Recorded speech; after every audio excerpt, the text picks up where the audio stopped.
তীব্র তুষার ঝড়ে বিপর্যস্ত যুক্তরাষ্ট্র।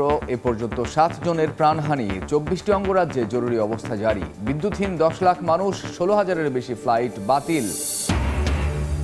অভিবাসন কর্মকর্তার গুলিতে প্রাণহানির ঘটনায় উত্তাল যুক্তরাষ্ট্রের মিনেসোটা। সমালোচনার ঝড়, আইসিই কর্মীদের সরিয়ে নিতে ট্রাম্পকে গভর্নরের আহ্বান।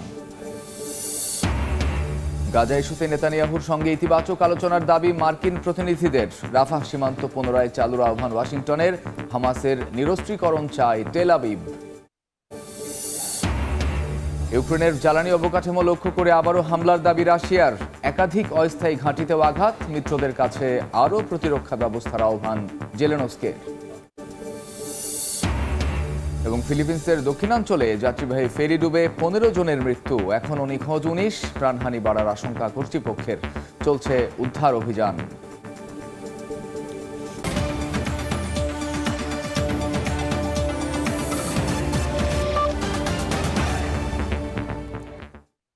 আন্তর্জাতিক সময়ের সঙ্গে আছি আমি কামরুজ্জামান মামুন।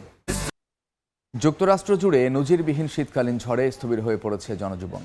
তীব্র ঠান্ডায় এ পর্যন্ত 7 জনের মৃত্যুর খবর পাওয়া গেছে। ঝড়ের তাণ্ডবে বিদ্যুৎহীন হয়ে পড়েছেন প্রায় 10 লাখ বাসিন্দা। রোববার একদিনে বাতিল করা হয় 16,000-এর বেশি ফ্লাইট। বন্ধ রয়েছে গণপরিবহন চলাচলও।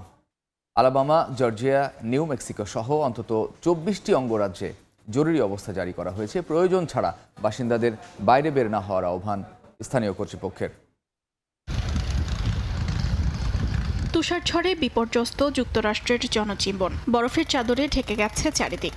দেশটির দক্ষিণাঞ্চলে বরফ জমে গাছের ডাল ভেঙে পড়ায় বিদ্যুতের লাইন ব্যাপক ক্ষতিগ্রস্ত হয়েছে। ঝড়ে বিদ্যুৎ বিচ্ছিন্ন হয়ে পড়েছেন অন্তত 10 লাখ বাসিন্দা। টেনেসি অঙ্গরাজ্যে বিদ্যুৎহীন 3,30,000-এর বেশি। মিসিসিপিতে 1,60,000, লুইসিয়ানা ও টেক্সাসেও হাজার হাজার মানুষ অন্ধকারে। মধ্য আটলান্টিক অঞ্চলেও বিদ্যুৎ বিভ্রাট দেখা দিয়েছে। যুক্তরাষ্ট্রের দক্ষিণাঞ্চলে তুষার ঝড়ে সবচেয়ে বেশি ক্ষতিগ্রস্ত মিসিসিপির অক্সফোর্ড শহর। সেখানে প্রায় 75% গ্রাহক বিদ্যুৎহীন। বহু এলাকায় গাছ ও বিদ্যুৎ খুঁটি ভেঙে পড়েছে। পরিস্থিতি ভয়াবহ বলে জানিয়েছে স্থানীয় কর্তৃপক্ষ। নিউ ইয়র্ক সিটিতেও প্রবল তুষারপাত ও তীব্র ঠান্ডা। মেয়র জোহরান মামদানি জানান, গেল 8 বছরের মধ্যে সবচেয়ে শীতলতম সময় এটি। ঝড়ের প্রভাব পড়েছে শিক্ষা ও গণপরিবহন ব্যবস্থাতেও। নিউ ইংল্যান্ড থেকে দক্ষিণাঞ্চলে একাধিক বিশ্ববিদ্যালয় ক্লাস বাতিল ও ক্যাম্পাস বন্ধ ঘোষণা করেছে। তুষার ঝড়ের কারণে শার্লটে সব ধরনের গণপরিবহন সাময়িকভাবে বন্ধ রাখা হয়েছে। বাতিল করা হয়েছে 16,000-এর বেশি ফ্লাইট। অন্তত 24টি অঙ্গরাজ্যে জরুরি সতর্কতা ঘোষণা করা হয়েছে। ফ্লোরিডা, দক্ষিণ পূর্ব আলাবামা ও দক্ষিণ পশ্চিম জর্জিয়ার কিছু অংশে টর্নেডো সতর্কতা জারি করা হয়েছে। প্রয়োজন ছাড়া বাইরে বের না হওয়ার পরামর্শ প্রশাসনের। অর্জিতা শেহজিন, সময় সংবাদ। যুক্তরাষ্ট্রের মিনেসোটায় ফেডারেল ইমিগ্রেশন এজেন্টদের গুলিতে আরও 1 মার্কিন নাগরিকের মৃত্যুতে দেশ জুড়ে সমালোচনার ঝড়।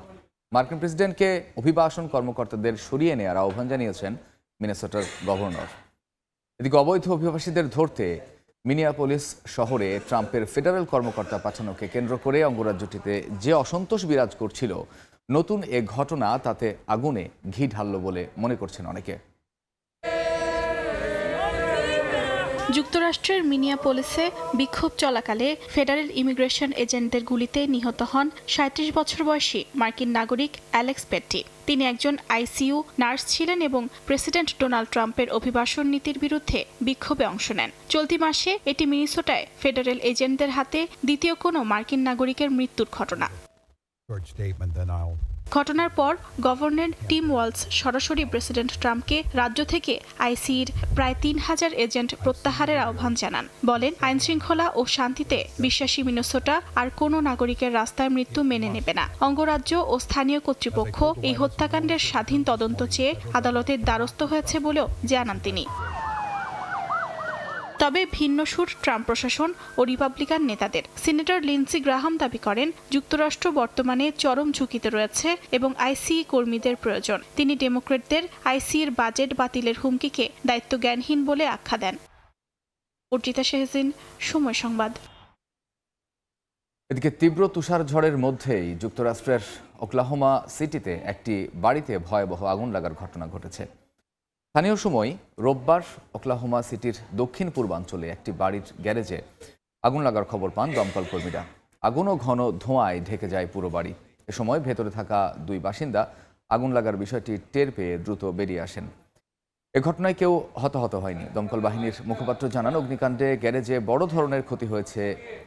কী কারণে আগুন লেগেছে তা তদন্ত চলছে।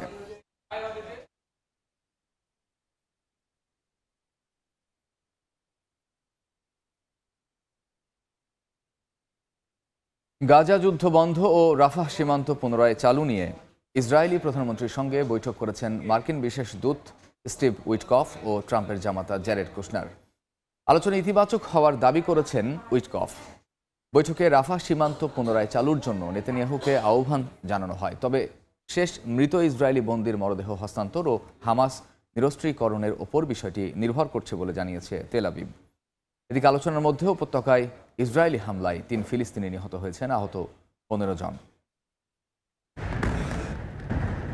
যুদ্ধবিরতি কার্যকর থাকলেও গাজায় ইসরায়েলি হামলা এখনও থামেনি। প্রতিনিয়তই প্রাণ হারাতে হচ্ছে নিরীহ ফিলিস্তিনিদের। স্থানীয় সময় রোববার গাজার বেশ কয়েকটি জায়গায় হামলা চালায় নেতানিয়াহু বাহিনী। আল জাজিরা জানায়, গাজার জাবালিয়া শরণার্থী শিবিরে একটি চিকিৎসা স্থাপনার পাশে ড্রোন হামলা চালিয়েছে ইসরায়েলি সেনারা। এতে হতাহতের ঘটনা ঘটে। গাজার স্বাস্থ্য মন্ত্রণালয়ের তথ্য অনুযায়ী ২০২৩ সালের ৭ অক্টোবর থেকে শুরু হওয়া ইসরায়েলি হামলায় এ পর্যন্ত ৭১,৬৫৪ জন ফিলিস্তিনি নিহত হয়েছেন। এর মধ্যে গত অক্টোবরে যুদ্ধবিরতি হওয়ার পর থেকে এ পর্যন্ত ৪৮১ জন প্রাণ হারিয়েছেন। অব্যাহত হামলার মধ্যেই যুক্তরাষ্ট্রের বিশেষ দূত স্টিভ উইটকফ ও ট্রাম্পের জামাতা জ্যারেড কুশনারের সঙ্গে বৈঠক করেন ইসরায়েলি প্রধানমন্ত্রী বেনিয়ামিন নেতানিয়াহু। আলোচনা ইতিবাচক হয়েছে বলে দাবি করেছেন উইটকফ। বৈঠকে গাজা যুদ্ধ বন্ধে ট্রাম্পের ২০ দফা পরিকল্পনার দ্বিতীয় ধাপ বাস্তবায়ন ও প্রস্তুতির পাশাপাশি আঞ্চলিক পরিস্থিতি নিয়ে আলোচনা হয়। পাশাপাশি নেতানিয়াহুকে রাফাহ সীমান্ত পুনরায় চালুর আহ্বান জানান স্টিভ উইটকফ ও জ্যারেড কুশনার। তবে নেতানিয়াহু প্রশাসন বলছে, শেষ মৃত ইসরায়েলি বন্দির মরদেহ হস্তান্তর ও হামাস নিরস্ত্রীকরণ ছাড়া সীমান্ত পুনরায় চালু সম্ভব নয়। অর্চিতা শেহজিন, সময় সংবাদ। যুক্তরাষ্ট্রের রণতরীর বহর পাঠানোকে মার্কিন প্রেসিডেন্ট ডোনাল্ড ট্রাম্পের মনস্তাত্ত্বিক যুদ্ধ হিসেবে দেখছেন ইরানের নাগরিকরা। আবার অনেকে বিষয়টিকে দেখছেন সরাসরি হামলার প্রস্তুতি হিসেবে। ইরানের পার্লামেন্টের স্পিকার বলেছেন, ইরানের সাম্প্রতিক বিক্ষোভ দীর্ঘায়িত করতে ব্যর্থ হওয়ায় লজ্জার মুখে পড়েছে ইসরায়েল, যা ১২ দিনের যুদ্ধ হেরে যাওয়ার চেয়েও বেশি কষ্টের বলে মন্তব্য করেছেন তিনি। এদিকে বার্লিনে হাজারো বিক্ষোভকারী তেহরানের ধর্মীয় নেতৃত্ব অপসারণ ও বিদেশি হস্তক্ষেপের দাবি তুলেছেন। ইরানের সাম্প্রতিক বিক্ষোভ শেষ হতে না হতেই দেশটির উদ্দেশ্যে যুদ্ধজাহাজের বহর পাঠানোর ঘোষণা দিয়েছেন মার্কিন প্রেসিডেন্ট ডোনাল্ড ট্রাম্প। এই ঘটনার পরই ইরান সতর্ক করেছে, যে কোনো আক্রমণকে ধরা হবে সর্বাত্মক যুদ্ধ হিসেবে। ইরানের নাগরিকদের মধ্যে এ নিয়ে দেখা দিয়েছে উদ্বেগ ও ক্ষোভ। দেশটির নাগরিকদের একাংশ মনে করেন ওয়াশিংটন সরাসরি যুদ্ধের বার্তা হিসেবে এই পদক্ষেপ নিয়েছে। আবার অনেকে মনে করছেন যুক্তরাষ্ট্র ভয় থেকেই এমন সিদ্ধান্ত নিয়েছে। আবার কেউ কেউ ট্রাম্পের হুমকিকে মনস্তাত্ত্বিক যুদ্ধ হিসেবে দেখছেন। আমরা নিজেদের দেশকে কোনো বিদেশি শক্তির কাছে বিক্রি করতে পারি না। আমাদের অর্থনৈতিক সমস্যা থাকতে পারে, সামনে আরো কঠিন সময়ও আসতে পারে, কিন্তু আমরা কখনোই আমাদের দেশকে বিদেশি শক্তির কাছে হস্তান্তর করব না। ইরানের পার্লামেন্টের স্পিকার মোহাম্মদ বাকের কালিবাফ দাবি করেছেন, সাম্প্রতিক বিক্ষোভে ইসরায়েল ৪৮ ঘন্টার মধ্যেই এমন এক লজ্জাজনক পরাজয়ের মুখে পড়েছে, যা গত জুনের ১২ দিনের যুদ্ধের থেকেও ভয়াবহ। ইসরায়েল একযোগে ইরানের বিভিন্ন শহরে সংগঠিত সন্ত্রাসী অভিযান চালালেও তা ব্যর্থ হয়েছে বলেও দাবি করেন তিনি। ইসরায়েলের সঙ্গে যুদ্ধের পর ক্ষেপণাস্ত্র শক্তি আরও বেড়েছে বলে হুঁশিয়ারি দিয়েছে ইরান। প্রতিরক্ষা মন্ত্রণালয়ের মুখপাত্র ব্রিগেডিয়ার জেনারেল রেজা তালায়েনিক বলেন, ক্ষেপণাস্ত্রের গুণগত ও সংখ্যাগত সক্ষমতা দুটোই শক্তিশালী হয়েছে, পাশাপাশি উন্নত হয়েছে প্রতিরক্ষা ব্যবস্থা। একই সময়ে সম্ভাব্য মার্কিন হামলার আশঙ্কায় ইরানের শীর্ষ সামরিক নেতৃত্ব ঐক্যের বার্তা দিয়েছে। এদিকে জার্মানির বার্লিনে শনিবার প্রায় ৩,০০০ ইরানি সরকার বিরোধী বিক্ষোভকারী সমাবেশ করেন। ইরানের ধর্মীয় নেতৃত্বের অপসারণ এবং সরকার পরিবর্তনে আন্তর্জাতিক হস্তক্ষেপের দাবি জানান তারা। বিক্ষোভকারীরা জানান, তাদের লক্ষ্য রাজতন্ত্র ফেরানো নয়, বরং সরকার পতনের পর অবাধ ও স্বচ্ছ নির্বাচনের মাধ্যমে নতুন রাজনৈতিক ব্যবস্থা গড়ে তোলা। মালিহা সুহরওয়ার্দী, সময় সংবাদ। ইউক্রেনের জ্বালানি অবকাঠামো লক্ষ্য করে আবারও হামলার দাবি করেছে রাশিয়া। সে সঙ্গে 159টি স্থানে ইউক্রেনীয় সেনাদের অস্থায়ী ঘাঁটিতে হামলা হানার দাবি করেছে মস্কো। আবুধাবিতে যুক্তরাষ্ট্র, ইউক্রেন ও রাশিয়ার প্রতিনিধিদের 2 দিনের বৈঠক শেষে যুদ্ধবন্ধে সম্ভাব্য কাঠামো নিয়ে গঠনমূলক আলোচনা হয়েছে বলে জানিয়েছেন ইউক্রেনের প্রেসিডেন্ট জেলেনস্কি। স্থানীয় সময় রোববার ইউক্রেনের জ্বালানি স্থাপনায় ধারাবাহিক হামলা চালানোর দাবি করে রাশিয়া। ড্রোন উৎপাদন কারখানা, গুদাম ও জ্বালানি সরবরাহ কেন্দ্র লক্ষ্য করেও হামলা চালানো হয়। সেই সঙ্গে 159টি স্থানে ইউক্রেনীয় বাহিনীর অস্থায়ী ঘাঁটিতে আঘাত হানার দাবি করেছে মস্কো। তবে এই হামলার ব্যাপারে কোনো তথ্য জানায়নি ইউক্রেন। এদিকে সামরিক উত্তেজনার মধ্যেই রুশ উপপররাষ্ট্রমন্ত্রী সের্গেই রিয়াবকভ বলেন, ট্রাম্প পুতিনের আলাস্কা বৈঠকের বোঝাপড়ার ভিত্তিতে ইউক্রেন শান্তি পরিকল্পনা চূড়ান্ত করতে আলোচনা চলছে। এদিকে আবুধাবিতে যুক্তরাষ্ট্র, ইউক্রেন ও রাশিয়ার প্রতিনিধিদের 2 দিনের বৈঠক শেষে যুদ্ধবন্ধে সম্ভাব্য কাঠামো নিয়ে গঠনমূলক আলোচনা হয়েছে বলে জানান প্রেসিডেন্ট ভলোদিমির জেলেনস্কি। রোববার লিথুনিয়ার রাজধানী ভিলনিয়াসে পৌঁছানোর পর সাংবাদিকদের তিনি বলেন, বৈঠকে মিত্র দেশগুলোর কাছ থেকে আরও আকাশ প্রতিরক্ষা ব্যবস্থা সহায়তা চেয়েছে কিয়েভ। রাশিয়ার প্রতিনিয়ত হামলা ঠেকাতে আকাশ প্রতিরক্ষা ব্যবস্থার প্রয়োজনীয়তার উপর জোর দেন জেলেনস্কি। Так само Європа має бути рішучою. অর্জিতা শেহজিন, সময় সংবাদ। আন্তর্জাতিক সময় আরও থাকছে। মিয়ানমারের নির্বাচনে ভূমিধস জয়ের পথে জান্তা সমর্থিত দল প্রহসনের ভোট আখ্যা আন্তর্জাতিক সম্প্রদায়ের সমালোচনা উড়িয়ে দিলেন সেনাপ্রধান।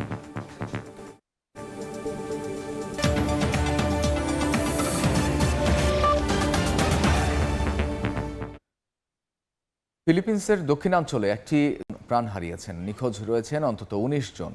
স্থানীয় সময় রোববার রাতে দেশটির বাসিলান প্রদেশের উপকূলে যাত্রীবাহী ফেরিটি উল্টে যায়। নৌযানটি জাম্বুয়াঙ্গা বন্দর থেকে সুলু প্রদেশের জোলো দ্বীপে যাচ্ছিল।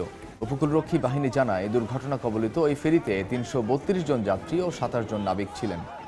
এ পর্যন্ত 215 জনকে জীবিত উদ্ধার করা হয়েছে বলে জানিয়েছে কোস্টগার্ড। এখনও শতাধিক নিখোঁজ থাকায় তল্লাশি ও উদ্ধার অভিযান চালানো হচ্ছে। তবে সাগর উত্তাল থাকায় উদ্ধার কাজ ব্যাহত হচ্ছে বলে জানিয়েছেন স্থানীয় মেয়র। দুর্ঘটনার কারণ জানতে তদন্ত শুরু করেছে কর্তৃপক্ষ।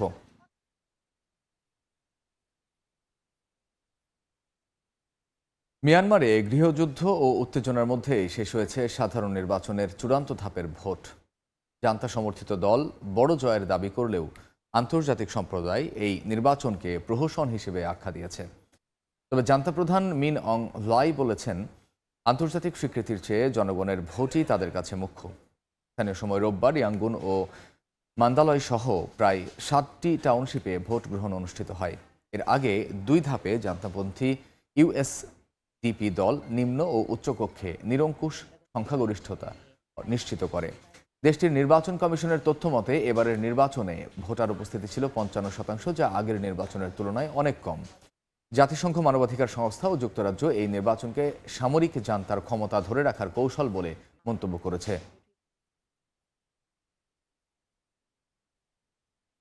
সিরিয়ার সীমান্তে নিরাপত্তা ব্যবস্থা জোরদার করেছে ইরাক। সাদ্দাদি কারাগার থেকে প্রায় 200 সন্দেহভাজন আইএস যোদ্ধা পালানোর খবরে সর্বোচ্চ সতর্কতায় রয়েছে দেশটির সীমান্ত বাহিনী। পলাতকদের পুনরায় আটকে সিরিয়া জুড়ে চলছে তল্লাশি ও ধরপাকড়। কুর্দিদের সঙ্গে সিরীয় বাহিনীর সংঘর্ষ ও মার্কিনদের আইএস বিরোধী কার্যক্রমে নড়েচড়ে বসেছে সিরিয়ার প্রতিবেশী দেশগুলো। এর মধ্যেই সিরিয়ার সাদ্দাদি কারাগার থেকে প্রায় 200 সন্দেহভাজন আইএস যোদ্ধা পালানোর খবরে উদ্বেগ দেখা দেয় ইরাকে। সিরিয়ার ভেতরে ক্ষমতার পরিবর্তন ও কারাগারের নিয়ন্ত্রণ বদল এই উদ্বেগ আরও বাড়িয়েছে। ইরাকের আশঙ্কা, সীমান্তের অস্থিরতা আবারও জঙ্গি হামলা বাড়াতে পারে। এতে ইরাক সিরিয়া সীমান্তে জোরদার করা হয়েছে সামরিক ও গোয়েন্দা তৎপরতা। ইরাকি প্রতিরক্ষা বাহিনী জানায়, সীমান্তে গড়া হয়েছে 5 স্তরের প্রতিরক্ষা। মাটির বাঁধ, খাল, কাঁটাতার, বিশেষ ধাতব বেড়া আর কংক্রিটের দেয়াল সবই বসানো হয়েছে। এর সঙ্গে যুক্ত করা হয়েছে আধুনিক বৈদ্যুতিক নজরদারি ব্যবস্থা। পুরো এলাকা ঢেকে রাখা হয়েছে থার্মাল ক্যামেরায়। সীমান্তে মোতায়েন সেনারা বলেন তাদের কাজের কোনো সময়সীমা নেই। দিনরাত 24 ঘন্টা তাদের প্রস্তুত থাকতে হয়। সপ্তাহ, মাস কিংবা বছরের কোনো বিরতি নেই। তবুও মাতৃভূমি ও নাগরিকদের রক্ষায় তারা বদ্ধপরিকর। আমরা সকলের কাছে এই বার্তা পৌঁছে দিতে চাই যে পরিস্থিতি নিয়ন্ত্রণে রয়েছে। দেশের সন্তানেরা সীমান্তে মোতায়েন আছে। তাদের আশ্বস্ত করতে চাই যে আমরা আছি। যেই সীমা লঙ্ঘনের চেষ্টা করবে তাদের বিরুদ্ধে কঠোর ব্যবস্থা নেওয়া হবে। চলতি মাসে সিরীয় সেনাবাহিনীর সঙ্গে কুর্দি নেতৃত্বাধীন সিরিয়ান ডেমোক্রেটিক ফোর্সের সংঘর্ষে টালমাটাল হয়ে পড়ে দেশটির নিরাপত্তা পরিস্থিতি। যুদ্ধবিরতি চুক্তি অনুযায়ী সাদ্দাদি কারাগার ও এই এলাকা থেকে সরে যায় কুর্দিরা। ক্ষমতা হাত বদলের সুযোগ নিয়ে কারাগার থেকে পালায় সেখানে অবস্থানরত আইএস বন্দীরা। এরপর থেকে দেশটিতে কড়া নিরাপত্তা জারি রয়েছে। পালিয়ে যাওয়া কারাবন্দীদের আটক করতে চলছে তল্লাশি। এদিকে যুক্তরাষ্ট্র সিরিয়া থেকে আইএস বন্দীদের ইরাকে স্থানান্তর শুরু করেছে। আগামী কয়েকদিনে অন্তত 7,000 বন্দীকে বাগদাদে পাঠানোর পরিকল্পনা রয়েছে মার্কিন সরকারের। সেখানে অভিযুক্তদের বিচার শুরুর প্রস্তুতি নিচ্ছে শিয়া আল সুদানির সরকার। সাদিয়া তাসনিম, সময় সংবাদ। আলবেনিয়ার রাজধানী তিরানায় প্রধানমন্ত্রী এডি রামার দুর্নীতির প্রতিবাদে বিক্ষোভ করেছেন হাজার হাজার মানুষ। নেতৃত্ব দেন দেশটির সাবেক প্রধানমন্ত্রী ও বিরোধী নেতা সালি বেরিশা। স্থানীয় সময় শনিবার হাজার হাজার মানুষ তিরানার প্রধান সরকারি ভবনের সামনে সমাবেশ করেন। প্রতিবাদকারীরা পুলিশকে লক্ষ্য করে ককটেল নিক্ষেপ করলে পুলিশ টিয়ার গ্যাস ও পানি কামানের মাধ্যমে তাদের তাড়াতে চেষ্টা করে। পুলিশ জানিয়েছে সংঘর্ষে অন্তত 10 কর্মকর্তা আহত হয়েছেন। 25 জন বিক্ষোভকারীকে গ্রেফতার করা হয়েছে।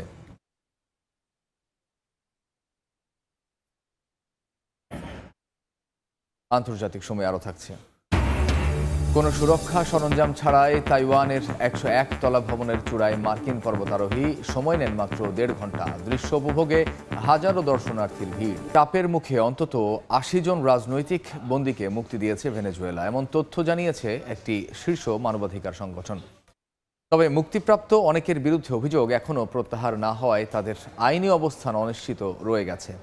ভেনেজুয়েলার মানবাধিকার সংগঠন ফোরো পেনালের প্রধান আলফ্রেদো রোমেরো জানিয়েছেন শনিবার দেশ জুড়ে বিভিন্ন কারাগার থেকে অন্তত 80 জন রাজনৈতিক বন্দীকে মুক্তি দেওয়া হয়েছে। তাদের পরিচয় যাচাইয়ের কাজ চলছে এবং আরও বন্দীর মুক্তির সম্ভাবনা রয়েছে। চলতি মাসের শুরুতে মার্কিন বাহিনী অভিযান চালিয়ে ভেনেজুয়েলার প্রেসিডেন্ট নিকোলাস মাদুরোকে আটক করে নিয়ে যায়। এরপর থেকে বন্দী মুক্তির এই প্রক্রিয়া শুরু হয়।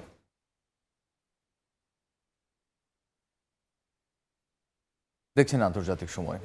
ভারতের দক্ষিণাঞ্চলীয় শহর হায়দ্রাবাদে একটি আসবাবপত্রের দোকানে ভয়াবহ অগ্নিকাণ্ডে অন্তত 5 জন নিহত হয়েছেন। স্থানীয় সময় শনিবার ওই ফার্নিচার দোকানে আগুন লাগে। দাহ্য বস্তু থাকায় আগুন দ্রুত ছড়িয়ে পড়ে। এতে দোকানটির নিচতলায় আটকা পড়েন কয়েকজন। রাতভর প্রচেষ্টার পর রোববার আগুন নিয়ন্ত্রণে আসে। পরে অভিযান চালায় দমকল বাহিনী। এ সময় ঘটনাস্থল থেকে 5 জনের মরদেহ উদ্ধার করে তারা। এ সময় হতাহতদের উদ্ধার করে স্থানীয় হাসপাতালে পাঠানো হয়। নিচতলার প্রবেশপথ দাহ্য সামগ্রীতে বন্ধ থাকায় দমকল কর্মীদের আগুন নেভাতে বেগ পেতে হয়েছে বলে জানায় সংশ্লিষ্ট কর্তৃপক্ষ। গ্রিনল্যান্ডের রাজধানী নুক শহরে বড় ধরনের বিদ্যুৎ বিভ্রাট হয়েছে। তীব্র ঠান্ডার মধ্যে অন্ধকারে চরম ভোগান্তিতে পড়েন দ্বীপটির বাসিন্দারা। রাষ্ট্রায়ত্ত বিদ্যুৎ সংস্থা জানায় শনিবার রাতে নুক শহর জুড়ে হঠাৎ করে একযোগে বিদ্যুৎ চলে যায়। সামাজিক যোগাযোগ মাধ্যমে বাসিন্দারা ব্ল্যাক আউটের খবর দিতে শুরু করলে বিষয়টি স্পষ্ট হয়ে ওঠে। ঝোড়ো বাতাসের কারণে প্রধান জলবিদ্যুৎ কেন্দ্রের সঞ্চালন লাইনে ত্রুটি দেখা দেয় এই ঘটনা ঘটেছে বলে জানায় স্থানীয় কর্তৃপক্ষ। বিদ্যুৎ বিভ্রাটের কারণে কিছু এলাকায় পানি সরবরাহ ও ইন্টারনেট সেবাও ব্যাহত হয়। পরে জরুরি বিদ্যুৎ কেন্দ্র চালু করে ধাপে ধাপে বিদ্যুৎ ফেরানোর কাজ শুরু করে কর্তৃপক্ষ। রোববার ভোর নাগাদ পরিস্থিতি ধীরে ধীরে স্বাভাবিক হতে শুরু করে। তবে পরিস্থিতি পুরোপুরি স্বাভাবিক না হওয়া পর্যন্ত নাগরিকদের বিদ্যুৎ ব্যবহার কমানোর আহ্বান জানিয়েছে সংশ্লিষ্ট কর্তৃপক্ষ।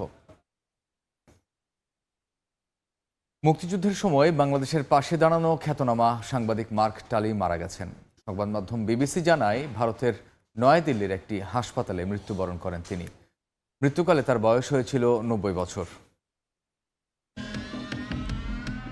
1971 সালের মহান মুক্তিযুদ্ধে পাকিস্তানের হানাদার বাহিনীর নির্যাতনে যখন বাঙালির আওয়াজ ধামাচাপা পড়ছিল, তখনই বন্ধুর মতো পাশে এসে দাঁড়ান সাংবাদিক মার্ক টালি। সীমান্তবর্তী শরণার্থী শিবির ও বিভিন্ন জেলা ঘুরে তিনি বাঙালিদের প্রকৃত দুর্দশার চিত্র আর যুদ্ধের খবর বিশ্ববাসীর সামনে তুলে ধরেন। তার পাঠানো খবর বাংলাদেশের পক্ষে আন্তর্জাতিক জনমত গঠনে ভূমিকা রাখে। বাংলাদেশের পাশে দাঁড়ানো খ্যাতনামা সেই সাংবাদিক মার্ক টালি আর নেই। স্থানীয় সময় রোববার ভারতের নয়াদিল্লির একটি হাসপাতালে তিনি শেষ নিঃশ্বাস ত্যাগ করেন বলে জানিয়েছে বিবিসি। মৃত্যুকালে তার বয়স হয়েছিল 90 বছর। মার্ক টালি দীর্ঘদিন বিবিসির ভারত ব্যুরো প্রধানের দায়িত্ব পালন করেন। My name is Mark Tully. যুক্তরাজ্যের নাগরিক মার্ক টালির জন্ম 1935 সালের 24 অক্টোবর। শৈশব কলকাতায় কাটলেও 9 বছর বয়সে ইংল্যান্ডে ফিরে যান তিনি। স্কুল কলেজে পড়াশোনা করেন সেখানেই। ইতিহাস ও ধর্ম বিষয়ে পড়াশোনা করতে ভর্তি হন কেমব্রিজ বিশ্ববিদ্যালয়ে। তবে সেই পড়াশোনাও শেষ করেননি। 1964 সালে বিবিসিতে যোগ দেন মার্ক টালি। পরের বছর দায়িত্ব নিয়ে দিল্লিতে আসেন। 1994 সালে বিবিসি থেকে অবসর নেওয়ার পর 20 বছর তিনি দিল্লিতে ব্যুরো প্রধানের দায়িত্বে ছিলেন। সাংবাদিকতার পাশাপাশি বেশ কয়েকটি বই লিখেছেন মার্ক টালি। স্বাধীনতা যুদ্ধে অবদানের জন্য বাংলাদেশ তাকে মুক্তিযুদ্ধ মৈত্রী সম্মাননায় ভূষিত করে। পদ্মশ্রী ও পদ্মভূষণ সম্মাননায় ভূষিত করে ভারত সরকার। বরকতুল্লাহ, সময় সংবাদ। স্পেনের রাজতন্ত্রে আসতে চলেছে পরিবর্তন। 150 বছর পর রাজ সিংহাসনের উত্তরাধিকারী হচ্ছেন একজন নারী। রাজা ষষ্ঠ ফেলিপ ও রানী লেতিজিয়ার কন্যা লিওনর হবেন স্পেনের পরবর্তী রানী। এর আগে 18 শতকে শেষবার স্পেনের সিংহাসনে এককভাবে উত্তরাধিকারী হিসেবে রাজত্ব করেছিলেন রানী দ্বিতীয় ইসাবেলা। 150 বছর পর রানী পেতে যাচ্ছে স্পেন। দেশটির রাজা ষষ্ঠ ফেলিপ ও রানী লেতিজিয়ার 20 বছর বয়সী কন্যা প্রিন্সেস লিওনর হতে যাচ্ছেন রাজসিংহাসনের পরবর্তী উত্তরাধিকারী। এর মধ্য দিয়ে প্রায় 150 বছরের পুরুষতান্ত্রিক শাসনের অবসান ঘটবে। বাবা ফেলিপ সিংহাসন ছাড়লে অথবা মৃত্যুবরণ করলে তবেই সিংহাসনে বসতে পারবেন লিওনর। তাই কবে নাগাদ ক্ষমতা হাতে পাবেন তার নির্দিষ্ট কোনো সময়সূচি নেই। 2005 সালে মাদ্রিদে জন্মগ্রহণ করেন প্রিন্সেস লিওনর। তিনি রাজা ফেলিপ ও রানী লেতিজিয়ার বড় মেয়ে। তার একটি ছোট বোনও রয়েছে। মাদ্রিদে স্কুলের পাঠ চুকিয়ে যুক্তরাজ্যের ওয়েলসে ইউডব্লিউসি আটলান্টিক কলেজে বৈশ্বিক রাজনীতি ও সাংবিধানিক নীতির বিষয়ে পড়াশোনা করেন। স্প্যানিশ, ইংরেজি, ফরাসি, আরবি সহ একাধিক ভাষায় দক্ষতা রয়েছে তার। স্পেনের নিয়ম অনুযায়ী সিংহাসনের উত্তরাধিকারী হতে সামরিক প্রশিক্ষণও নিচ্ছেন তিনি। এমনকি পর্তুগাল ও নাভারা অঞ্চলে রাষ্ট্রীয় সফর সহ একাধিক সরকারি দায়িত্ব পালন করেছেন জেনজি রাজকন্যা লিওনর। এর আগে 18 শতকে স্পেনের সিংহাসনে শেষবার এককভাবে উত্তরাধিকারী হিসেবে রাজত্ব করেছিলেন রানী দ্বিতীয় ইসাবেলা। তিনি মারা যাওয়ার পর আর কোনো নারী শাসক পায়নি স্পেন। রানী ঘোষিত হলে লিওনরই হবেন স্পেনের সিংহাসনে বসা দ্বিতীয় নারী শাসক। নাসরিন রুমি, সময় সংবাদ। দেখছেন আন্তর্জাতিক সময়। কোনো প্রকার সুরক্ষা সরঞ্জাম ছাড়াই 101 তলা ভবনের চূড়ায় উঠলেন যুক্তরাষ্ট্রের আরোহী অ্যালেক্স হনল্ড। মাত্র 1.5 ঘন্টার চেষ্টায় তাইওয়ানের তাইপেই বিল্ডিংয়ের চূড়ায় ওঠেন। এটি আয়োজন করেছে ভিডিও স্ট্রিমিং প্রতিষ্ঠান নেটফ্লিক্স। এ দৃশ্য দেখতে ভবনের সামনে ভিড় করেন হাজারো দর্শনার্থী।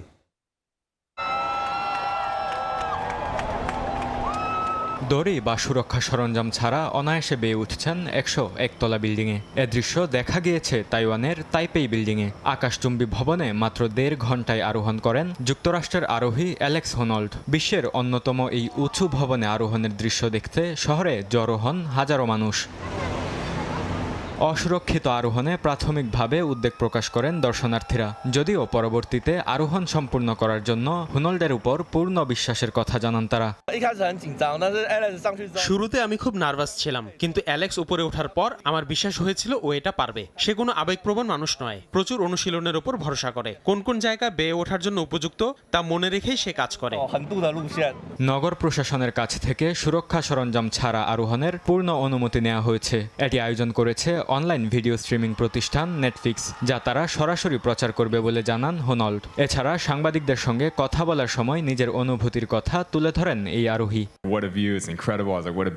তাইপেই বিল্ডিং থেকে শহর দেখার সুন্দর একটা উপায় এটি। ভেজা আবহাওয়ার কারণে আগের দিন অভিযানটি পিছিয়ে দিতে হয়েছিল। ভবনটির প্রতি সম্মান জানিয়ে আর যারা আমাকে এটি দেখার সুযোগ করে দিয়েছেন সেই পুরো টিমের প্রতি সম্মান রেখে আমি ভেবেছি জোর করে কিছু করব না। সবার প্রতি শ্রদ্ধা রাখবো এবং দেখব বিষয়টি আদৌ কখনো ঠিকভাবে বাস্তবায়িত হয় কিনা।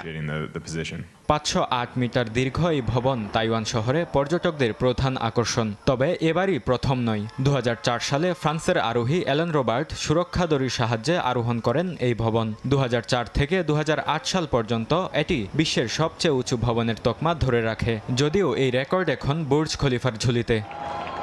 বরকতুল্লাহ, সময় সংবাদ। জাপান থেকে যমজ পান্ডাকে এ মাসের শেষেই ফিরিয়ে নেবে চীন। স্থানীয় সময় রোববার টোকিওর উয়েনো চিড়িয়াখানায় শেষবারের মতো পান্ডাদের দেখতে ভিড় জমান ভক্তরা। পান্ডাকে ফিরিয়ে নেয়ার এই ঘটনা চীন জাপান সম্পর্কের অবনতি হিসেবে দেখছেন বিশ্লেষকরা। স্থানীয় সময় রোববার টোকিওর উয়েনো চিড়িয়াখানায় পান্ডা ভক্তরা ভিড় জমান দুটি বিশাল পান্ডাকে বিদায় জানাতে। 4 বছর বয়সী যমজ পান্ডা শিয়াও শিয়াও ও লেইলেইকে জানুয়ারির শেষেই ফিরিয়ে নেবে চীন। এতে 1972 সালের পর প্রথমবার পান্ডাহীন হয়ে পড়বে জাপান। শেষ মুহূর্তে পান্ডাদের দেখতে টিকিটের জন্য আবেদন করেছেন হাজার হাজার মানুষ। চিড়িয়াখানায় এই যমজ পান্ডার প্রতি মানুষের আবেগ এতটাই, যারা সরাসরি টিকিট পায়নি তারাও এসেছেন সফরে। অনেকে নিয়ে এসেছেন পান্ডার থিমে সাজানো ব্যাগও। আজকে শেষ দিনটি উপলব্ধি করে দুঃখ হচ্ছে।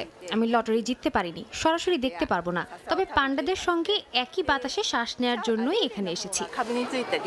যদিও পান্ডাদের ফেরত পাঠানোর পরিকল্পনা ছিল কয়েকদিন ধরেই, তবে সম্প্রতি চীন জাপান সম্পর্কের অবনতি এই বিষয়টিকে জটিল করে তুলেছে। শিয়াও শিয়াও ও লেইলেইয়ের প্রস্থানকে দেশীয় ও আন্তর্জাতিক পর্যায়ে চীনের সঙ্গে জাপানের সম্পর্কের অবনতির প্রতীক হিসেবে দেখছেন অনেকেই। শিউলি রোজা, সময় সংবাদ। আন্তর্জাতিক সময়ের শীর্ষ সংবাদগুলো জানিয়ে দিচ্ছি আরেকবার।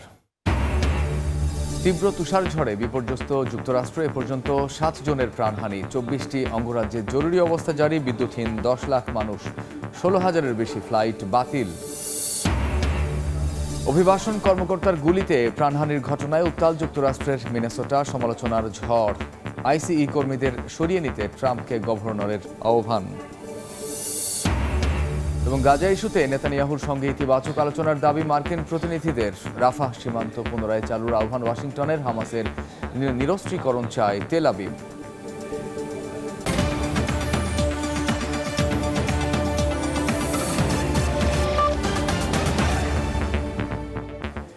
এই ছিল আন্তর্জাতিক সময়ে। এরপর সকাল 10টার সময় সংবাদ নিয়ে সঙ্গে থাকবেন আলিশা ইসলাম। ধন্যবাদ। সকাল 10টার সময় সংবাদ নিয়ে আসছি কিছুক্ষণ পর, সঙ্গে থাকুন সময়।